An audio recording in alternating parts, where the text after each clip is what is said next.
Senhor presidente, nobres vereadores, nobre vereadora, meu voto é a favor desse requerimento. Desde o primeiro dia que esse requerimento entrou na Câmara Municipal, já assinei esse requerimento junto com o vereador Ângelo, junto com o vereador Fresa, agora com a vereadora Maria Eugênia.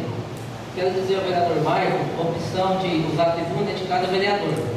Sobre o adesivo, se tem algum amigo meu me ajudando sobre isso, oferecendo isso, eu não tenho conhecimento, porque o Renato Adriano é meu amigo, faz muito tempo que eu não a vejo.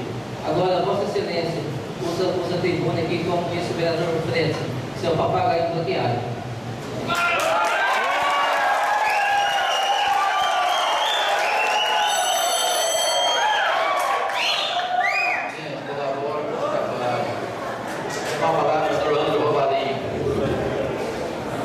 Senhor presidente, nobres vereadores, eu voto esta tribuna para que a sociedade de Paranaíba, de repente, alguns possam comentar: é uma CPI eleitoreira. Não, ela não é eleitoreira. Esses fatos se deram, chegaram à mídia em outubro do ano passado. A Câmara